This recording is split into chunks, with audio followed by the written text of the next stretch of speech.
Welcome, ladies and gentlemen, to the CODESYS feature briefing, March 2022. My name is Hilmar Panzer. Nice to have you with us.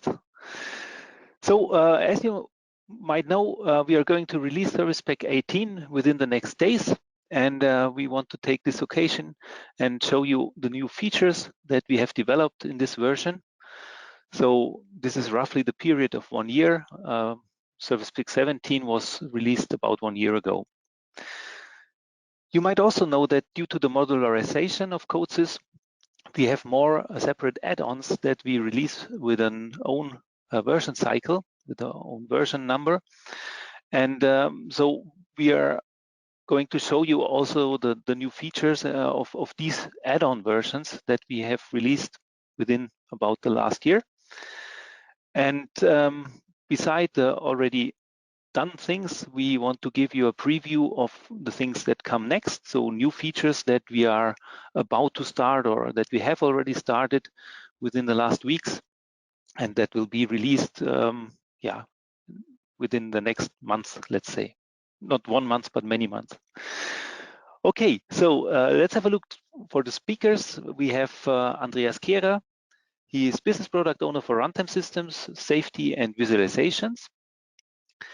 Bernhard Reiter, Business Product Owner for Compiler, Professional Developer Edition, Fieldbus and Communication and Application.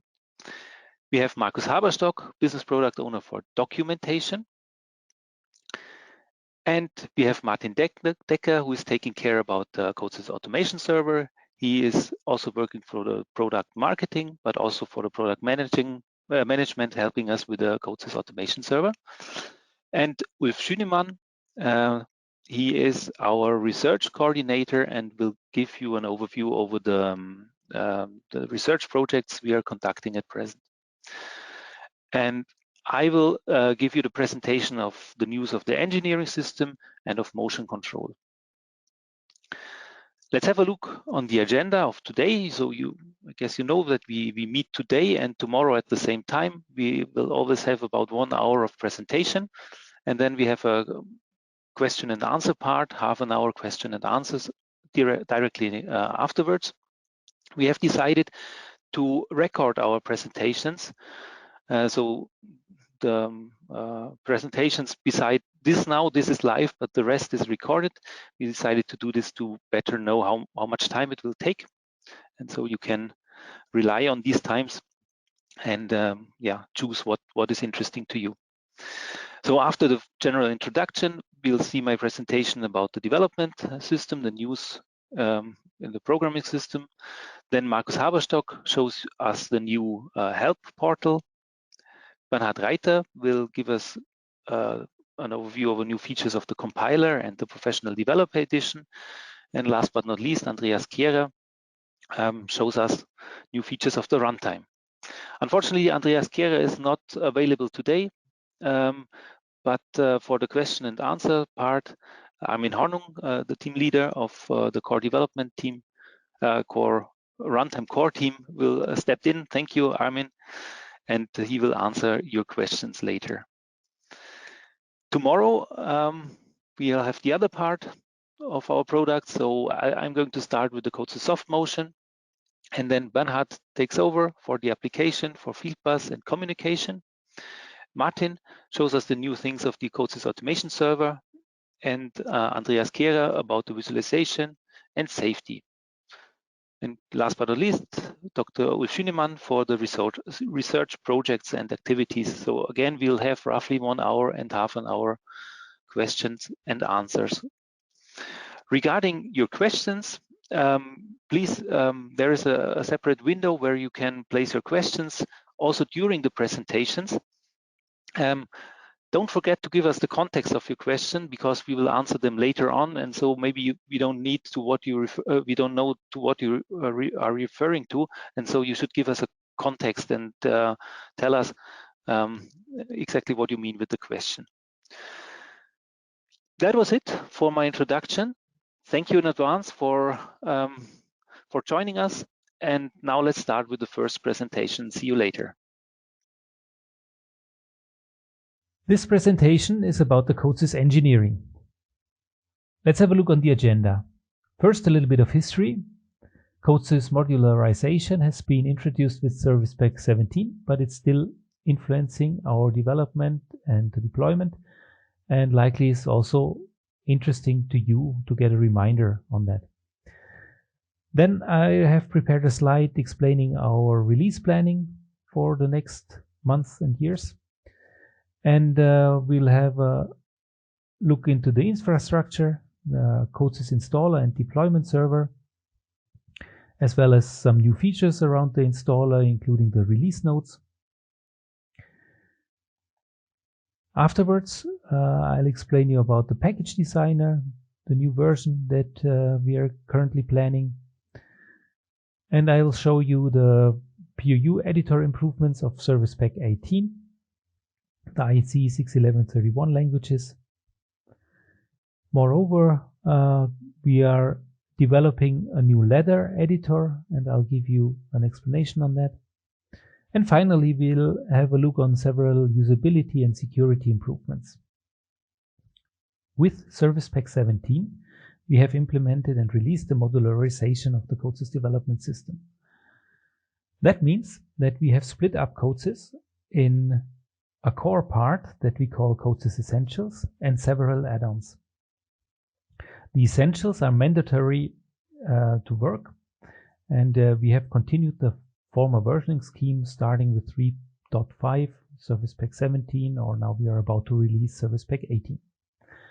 The rest of the system was outsourced in single modules, single add-ons that either come along with a standard setup and are automatically installed, or can be installed by the user using the CODESYS installer. We applied a separate versioning here, starting with version number 4. We did this for two main reasons. One is that we are now able to do functional updates at any time, so we can be more reactive when we see the need to update a module. We can release this module without waiting for the complete development system and its cycle that may be longer. The other benefit is for the user that he can decide what version he wants to use. We normally recommend to use always the newest version of CODESYS and all of its add-ons, but sometimes the user is in the situation that he has already done inspection and approval of his application and doesn't want to update the complete system, but maybe only one important component or do a security update. And that is what he can do now by himself. To help him with this, we provide a new feature called CODESYS Installer. CODESYS Installer is an executable delivered with the setup that displays all the local installations of CODESYS and allows to modify them, e.g. by updating parts of it, add-ons, and hence it allows to customize the user's versions. It is backed up by the deployment server. The deployment server is a component running on the cloud, and that contains all previously released installations of both of the essentials and all the add-ons. Whenever a component needs to be or should be updated or is missing on the local PC, the installer will automatically contact the deployment server and download the required version from there. To sum it up, the modularization is a very helpful feature for us because it allows us to release new add-ons or update existing add-ons instantly and independently. Internally, we are working a lot to adopt CI and CD practices in order to be even faster with the release. A consequence is that the version profiles used in the field have a higher variability. As we recommend to update add-ons as soon as they are released, but finally it's up to the user, we have huge combinatorics of existing version profiles. The projects contain also the exact version profile that allows us later to know with which version, including all the add-ons, this project had been generated. Another consequence is that the compiler version as it was cannot be continued starting from Service Pack 18. Reason for this is that not only the CODESYS Essentials contribute code, and not only the compiler determines how the code is generated, but all the add-ons also contribute code depending on their version. So that means there is no longer just one version, but only the set of all the add-ons that contribute code together with the Essentials version are deciding and influencing the code. This means that if the user wants to freeze the generated code of a project or the way the code is generated, he doesn't need to set the compiler version anymore, but he simply freezes the CODESYS version he's using for this project. This is possible even years later when he wants to open an old project, because the CODESYS installer and the deployment server help to provide the exact CODESYS installation that fits to this project. This was just a review about the modularization so far. Now let's talk about the future release planning. So for the CODESYS Essentials, we'll continue in the same way we did before with the standard CODESYS. So we'll have one service pack per year. The next one, you know, is very close. And Service Pack 19, I guess we'll have in 2023. We plan to have regular patches on the latest Service Pack. And we can also do patches for other versions or branches, like for Service Pack 17 upon customer request. For the many add-ons that we have now, we will follow another strategy. So we won't automatically do any releases, but we will base the decision for a release on our feature strategy and on the actual need. And then we plan not to have patches for the add-ons, but usually we think that the linear versioning should do, and only in case when it's really necessary, do patches. Let me say some words about the package manager. The package manager, as you can see here in the screenshot, will be replaced by the CODESYS installer from Service Pack 18. But especially the automation platform users can continue to use the package manager if they need. Just in vanilla CODESYS, the installer will replace it. Talking about the performance, we have done quite a lot of improvements with Service Pack 18, making the package decompression faster, also the library installation, and modifying the way the checksums are generated. We are aware of the fact that we still have to improve on that part and have to generally make the installation process faster, but I think we are on a good way here. Now let's see the improvements that we have done on the installer since Service Pack 17. There is a viewer mode that allows you to just see the installations that are present on your PC. No admin rights are required for it, and you can toggle to admin mode as well. Then there is the bulk update for add-ons, where you can select several add-ons and update them at the same time. Furthermore, there is the repair functionality. That means a complete uninstallation and reinstallation of a version. And there is the default handler for package files. That means on Windows, if you double click on a package, it lets you select which installation this package shall be added to, and then executes this. Currently, we are working on a new installer feature. That's the display of the release notes. It's a preview because it's not yet available. We try to release it in May. And we have two kinds of release notes. One is a patch notes. It's a list of all the Jira issues. Jira is our bug tracking system. And so the user can see what improvements and bug fixes have been done for this new version. And the other part is the teaser note. So we'll make a short sum up of each release that contains the highlights of this version and helps the user to decide for an update of a feature.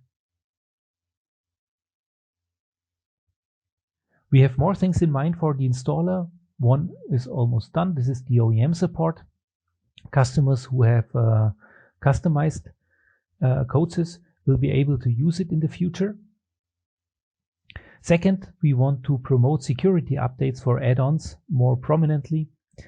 Means add-ons that do not contribute code, or where we can make sure that from one version to another the contributed code is always the same, do not influence the online change ability.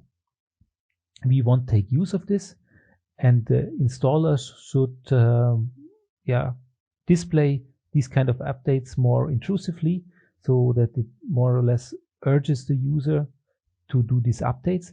And we want to use it especially in the security context. Until now, the Chromium and SQLite, so third-party components, are still part of the essentials, but they were prone to security vulnerabilities, and we want to kick them out into add-ons. And then we will be able to use these new features that I mentioned before. Whenever one of these components needs a security update, we will be able to do this without waiting for the essentials to be released, without influencing the online changeability of projects, because they can be updated independently. Also in this year, we want to implement a new package designer. For those of you who don't know what the package designer did, it was an add-on to CODESYS that allowed to generate a CODESYS package. You know, the CODESYS package is a special file format that you can also generate by yourself, but the package designer helped to do this in an interactive way. Unfortunately, due to the modularization, it didn't work anymore, and we have to re-implement it from scratch. Within the last year, we also did some improvements on the IEC 61131 editors, so the programming languages. Let's start with the sequential flowchart. You can now toggle the active step in online mode. This is one helpful feature for debugging. And for the structured text editor, it helps you to see if code is compiled or not. You know, there's by Pragma the possibility to deactivate code parts, and now this is also visible in the editor. Next, some usability enhancements on the CFC. The one-line elements like inputs and outputs can now be dragged and dropped clicking on the text. The watch boxes can be collapsed. See here, as it was before and as it is in a collapsed way. And we have the improved usability for shortened names. You see, formerly they were not very meaningful, and now you can easily understand the context. Another sneak preview, the redesign of the ladder editor. The existing ladder editor went through many redesigns and processors. It contains a lot of technical depth, and so we decided, as it is an important programming language, especially in the United States and in Asia, to reprogram it from scratch. The old ladder editor will be still available, and there will be a migration path for old objects to new ladder objects. Some more usability improvements for Service Pack 18. One is regarding the device communication editor. You know, especially newcomers sometimes had the problem in finding their control system and in establishing the communication, because if the device description of the included in the project differed from the real control system, it didn't show up in this scan dialog.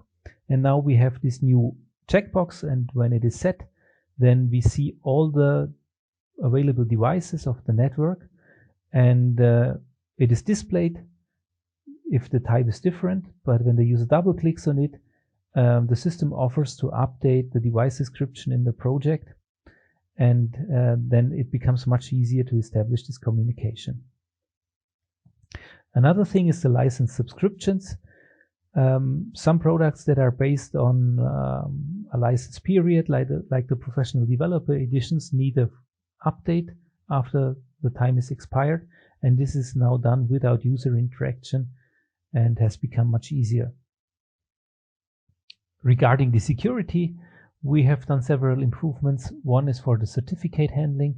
The runtime was already able of signing a boot project with a certificate, and now this is also part of the IDE. You see it here on the properties application. You can select this mode, sign the certificate.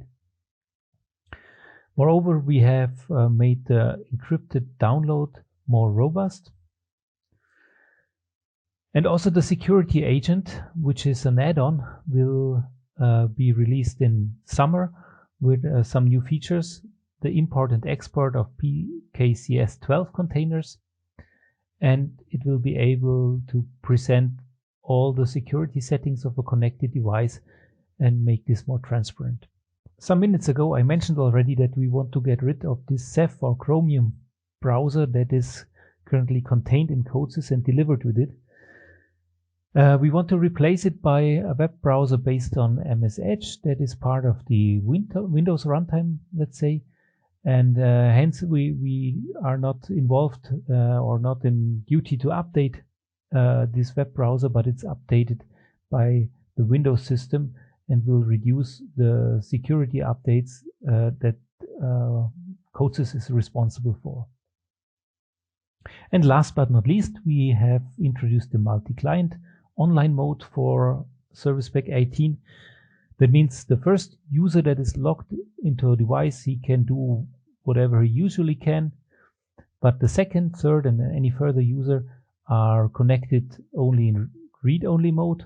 That means they can watch the application, can see some monitoring and so on, but they can neither execute a write operation nor start and stop the application. That was it regarding the engineering. Thank you very much for your attention.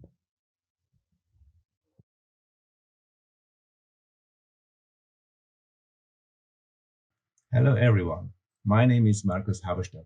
I'm the product manager of the Online Help and I'm part of the documentation team. In the next 5 minutes, I would like to give you an overview about our new Online Help. So let's take a quick look on the agenda. First, I will introduce you to the new user interface of the help, the look and feel. And then we talk about the content we provide now, about the available languages. After that, I show you the search function, which is, I think, the most important function in the help system. And I know in our old Online Help, this function was, let's say, not perfect. So, but now with the new search engine, this have improved a lot. At the end of the presentation, I will show you some new and very useful features of the help. Okay, when you open the help, you will see the start page with the panels of the product categories. From there, you can navigate to subcategory pages or directly to the help pages.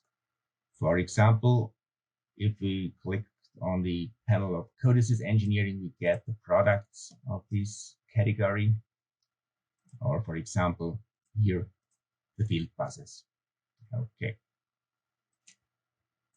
In our new help system, the help of all products, with a few exceptions, is available in 7 languages.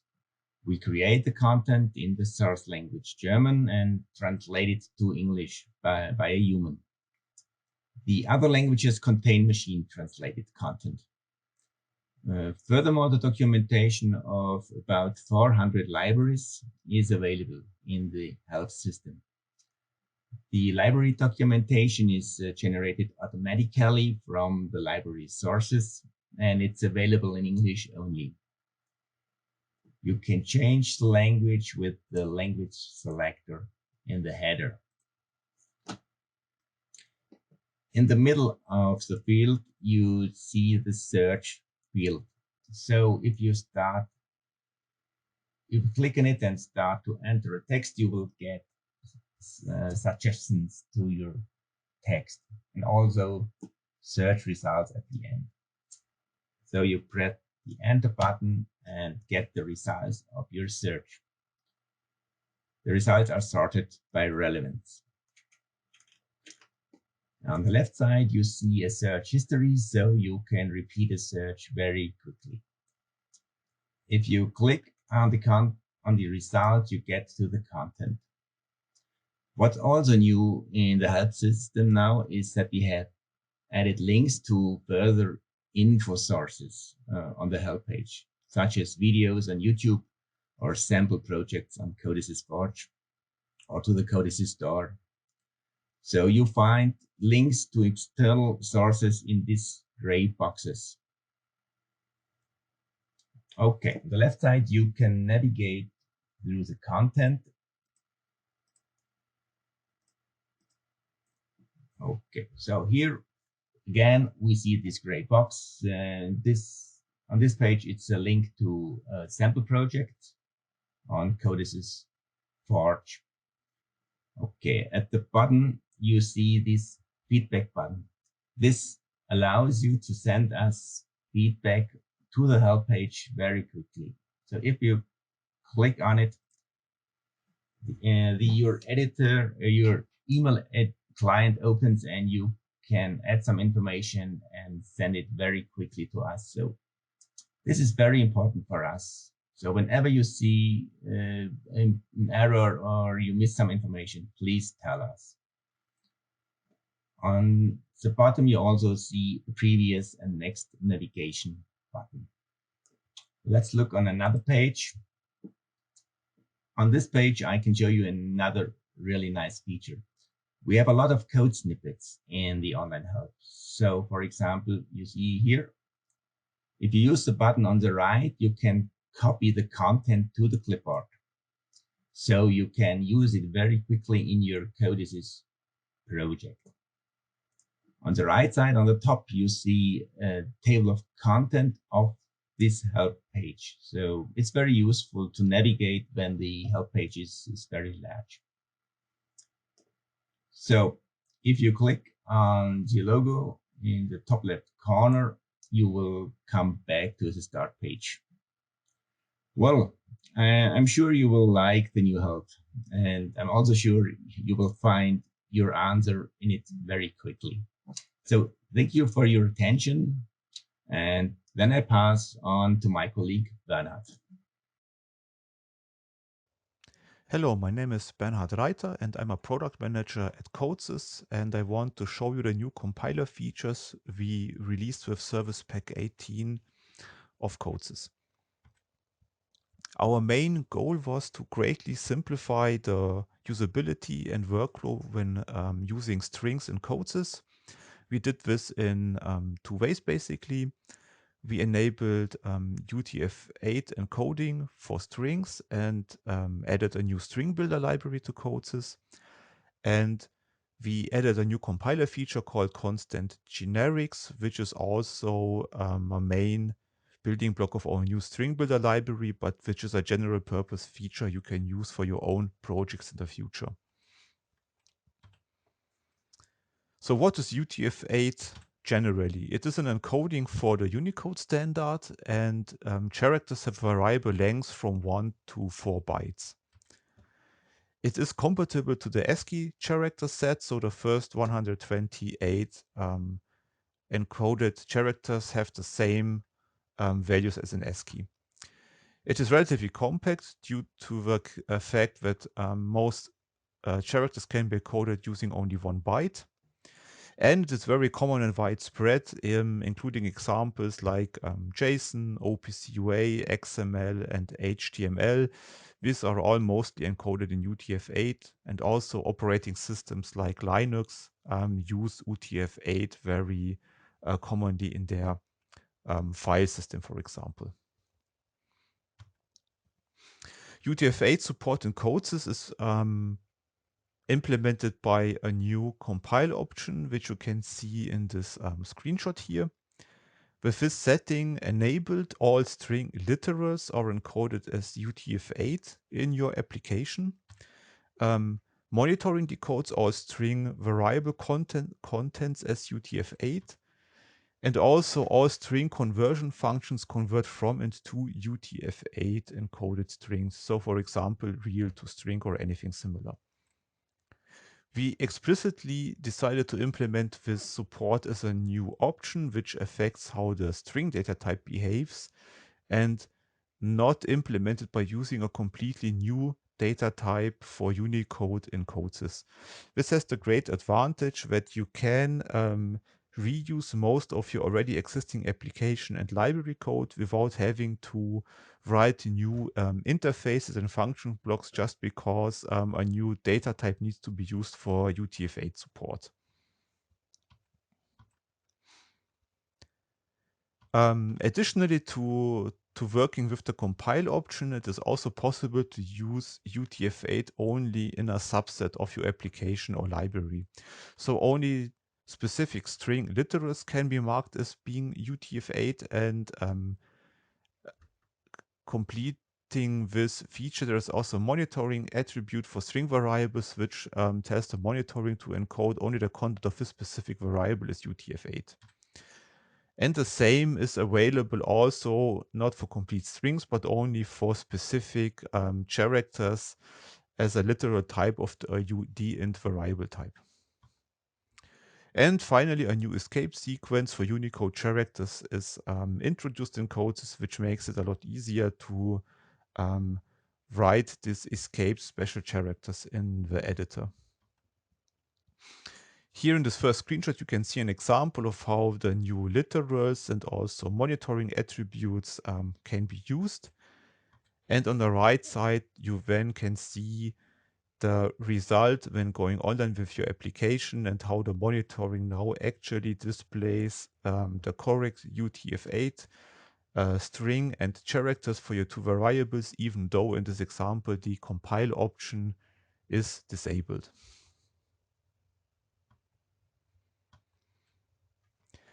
To ease the transition of existing projects and libraries from the encoding, which basically depends so far on the setting in your operating system, to the new clearly defined UTF-8 world, we included a number of checks in the compiler and in the static analysis. The compiler now checks whether a string you use is completely encodable as ASCII, and if this is not possible, it will emit a warning which should inform you that the option should be enabled for your project. The new static analysis rule is called suspicious operation on string, and the idea is that we detect certain problematic coding patterns in your applications, which might be troublesome if you switch application to Unicode and you need to check this coding patterns beforehand before having a clean transition to the new UTF-8 encoded world.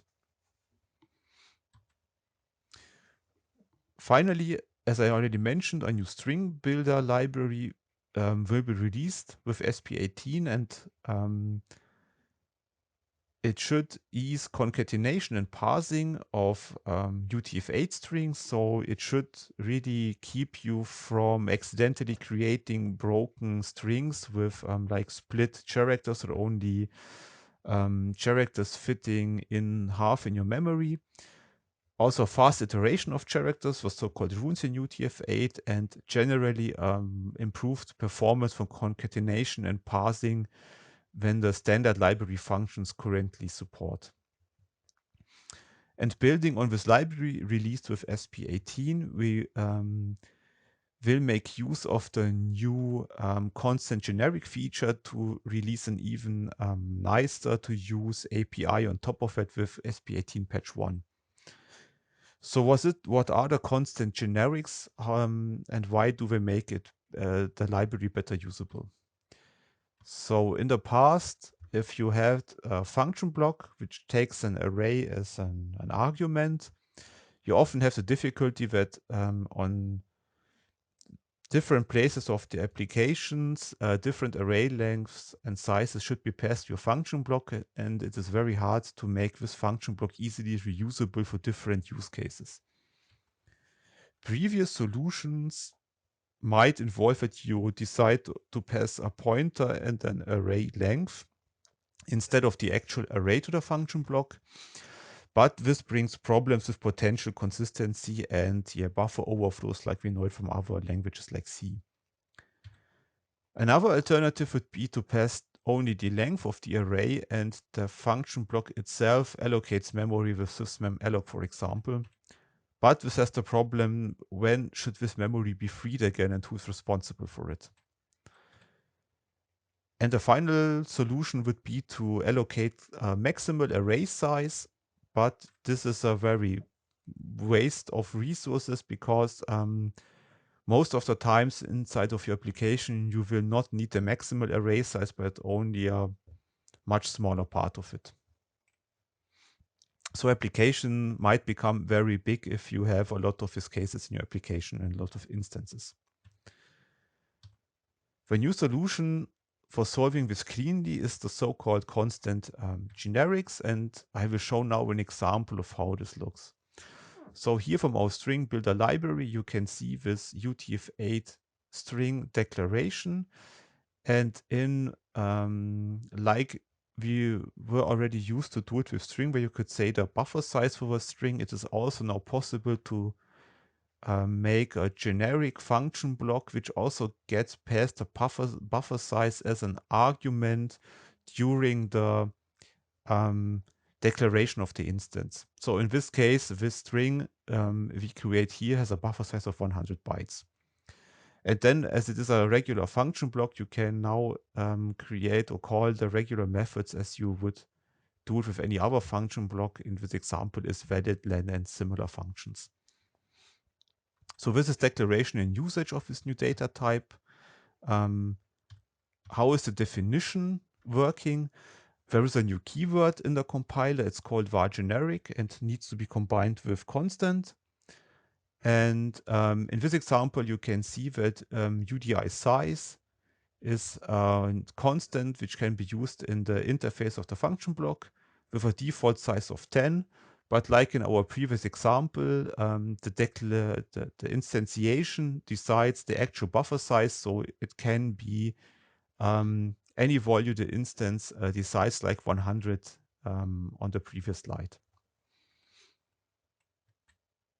So we hope this feature will create great new use cases and opportunities for making even more user-friendly APIs and libraries in CODESYS.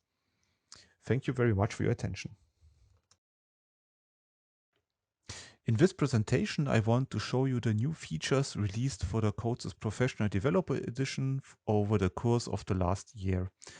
As you know, the Professional Developer Edition consists of several products like the static analysis or our subversion integration, which have their own release cycles. The products can be bought and downloaded from our CODESYS store. During November last year, we released a new version of the CODESYS Git integration in version 1.1. I will talk about the new features added to this version. Then for the third quarter this year, we plan a new version 1.2 of the Git integration, and I will give an outlook of the new features coming with this version. And finally, in the same quarter, we will also release a new version of the test manager. And I will also give you an outlook of the new feature contained in this release. So the CODESYS Git integration is a relatively new feature for the Professional Developer Edition. It allows the seamless integration of the Git distributed version control system into CODESYS. And the functionality of Git is thus directly available in CODESYS. A separate Git installation is not required. The latest Git release requires CODESYS Service Pack 17 or higher to work correctly. The new features we added are, for one, allowing to fast forward and merge without having to commit in the git pull command. So pulling a branch without local changes in a branch does a forward of the local branch. Remote commits are added directly to the branch, and so this means that the merge commit is not necessary like in the previous versions. So this again makes the workflow of the Git integration with merging smoother than it was before. We also worked on better integration of remotely hosted repositories like GitLab or GitHub. These servers or remote repositories require an authentication based on certificates, and so Git must now be able in CODESYS to accept the certificates of the servers and check them. It is a new default setting of CODESYS Git, but it may be deactivated if your server does not support or require it. And there is also an additional option for allowing self-signed certificates on your self-hosted Git servers. In Git 1.2, coming in the third quarter, we did a lot of work on improving the daily Git workflow and regular development use cases. So for one, we implemented missing comparison features in different scenarios. So now it's supported to either have a comparison between different commits or revisions in your local repository, but also a compare between different branches is supported and possible in the next version. So this brings a lot more convenience you already know from other version control systems now also to the Git integration in CODESYS. Additionally, to improving the experience when comparing revisions in Git, we also are working on improvements when merging different branches in Git, which is a very important use case and workflow when working with Git compared to maybe Subversion. And here you can see on the screenshots there will be new options available in the Git settings. You have the choice between different conflict strategies, which can be used by CODESYS Git to resolve the conflicts. And yeah, generally new dialogues available enabling this feature, as you can see in these examples here.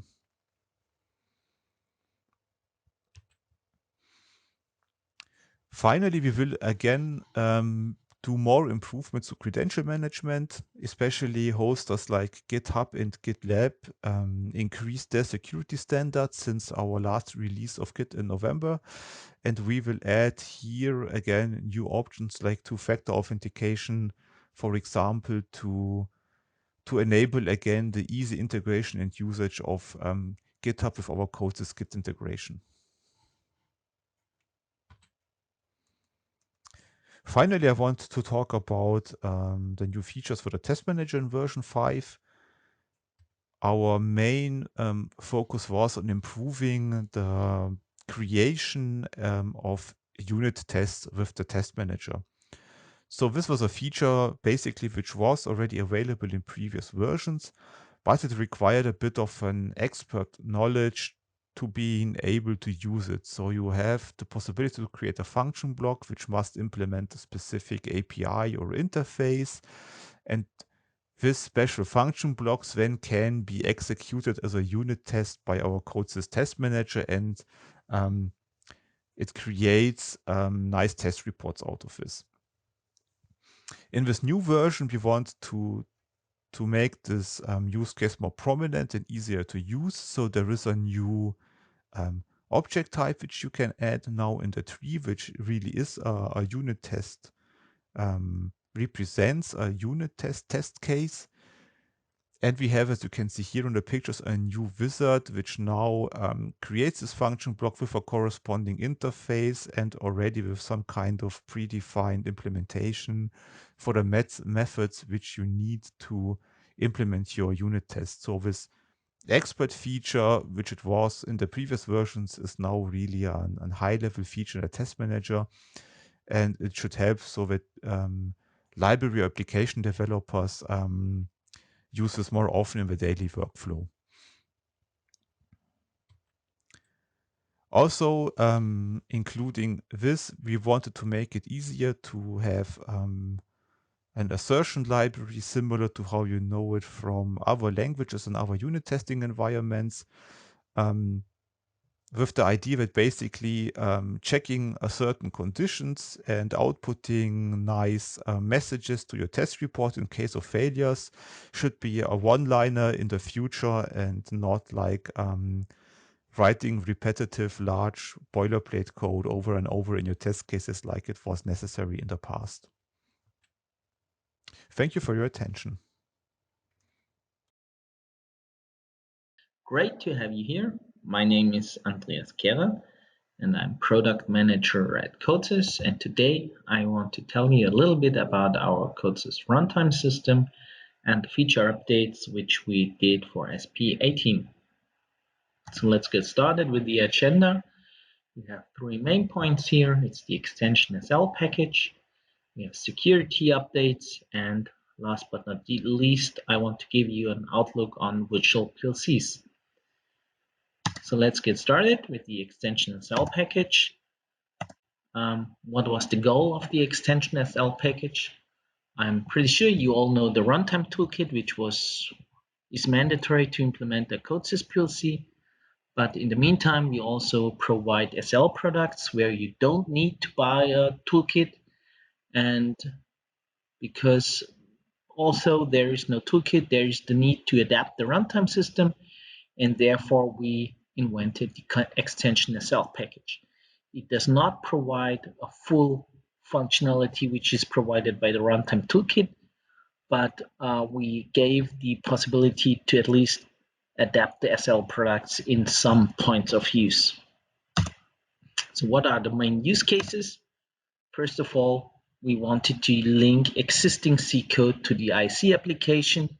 It is pretty similar to the implementation which is provided with the toolkit, but there are some restrictions for that.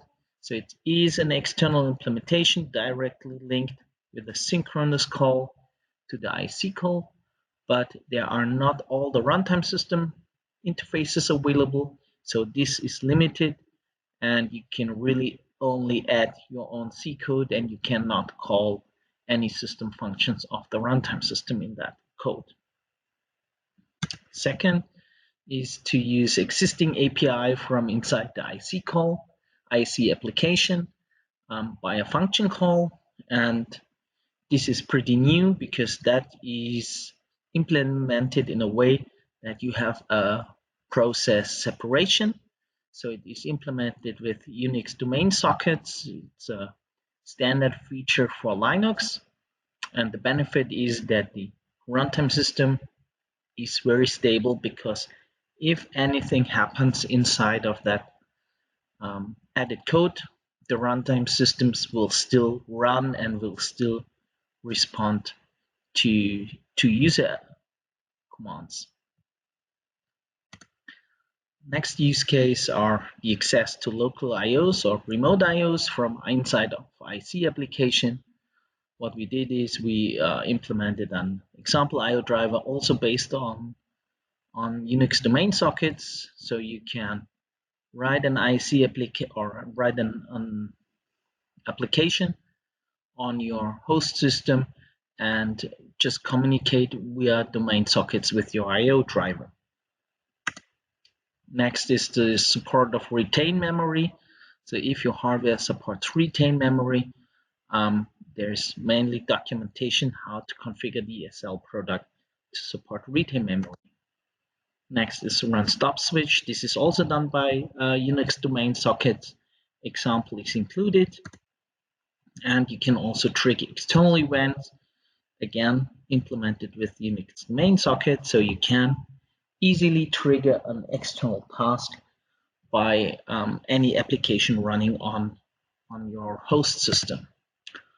And same for any other application event. last but not least, we implemented a way or an access to the local PLC shell, so you can configure your runtime system or your IC application. Yeah, was it for the extension SL package. By the way, it is already released with the Control SL version 4.4, and it's available in the CODESYS installer for downloading. Next main point is security. So let's have a look to our security. And first of all, I want to show you our process, how we handle security vulnerabilities. So wherever the source of security vulnerability comes from, so it could be from external, from a device vendor or manufacturer, from any third party, or found by CODESYS, what we do is we create a security issue, and once the security JIRA is created, we do an assessment and try to estimate the impact and the severity of the security issue, and then we decide, do we need a fix now, or is it sufficient to fix with one of the next versions? Then we do a bug fix, we test, and we release the security patch in that case. On a second level, we also decide if we need a security advisory. We do a pre-information for our device manufacturer. You can see that on our web page. If you're registered, you can have access to the pre-info before we publish the advisory.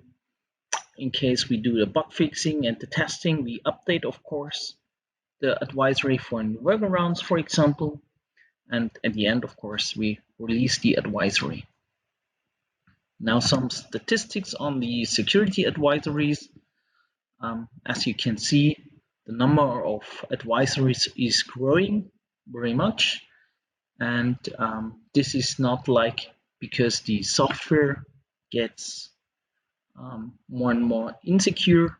It's because security gets more and more important, and we have a lot of partners and which inform us about security issues, and we are very keen on fixing them and publish them to our device manufacturers.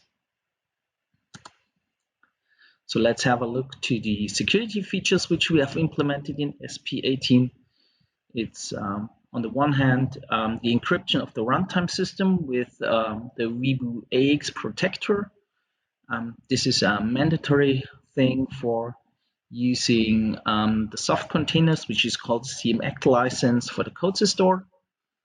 We have implemented the signed boot project and the secure WebVisu login on the runtime system user management. So web visualization and runtime system does have the same user management. And beside that, we fixed about 30 security bugs and improvement for SP18.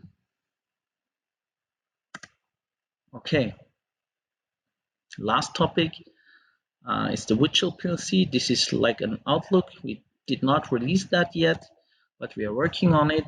And first of all, I want to just give you an introduction about the virtual PLC and the containers which we are using. So why is everybody talking about containers? And I think the figure on the right side shows it very good. The thing is that you have containers which isolate the applications but use the same operating system. So this makes it a very thin and a very fast way to separate your applications. If you have a look on the right side, you have two operating systems running. That means all the services, background services, handling of adapters, Ethernet interfaces, whatever, is implemented twice, while on the left side, you have one operating system handling all this in only once. What is the result? You have a very fast deployment, you have much less overhead, easier migration, and a faster restart of your applications. So what do we plan for the next release of the Control SL? We want to release our Control SL in a Docker container, so we will provide, or we plan to provide a Docker file and a Docker image for Control SL. Licensing will be done via network licenses. We will support Ethernet-based field buses, EtherCAT, Profinet, Ethernet IP models. And of course, as I mentioned before, we want to support the extension SL package to adapt also the virtual PLC. We also already did some prototyping for that.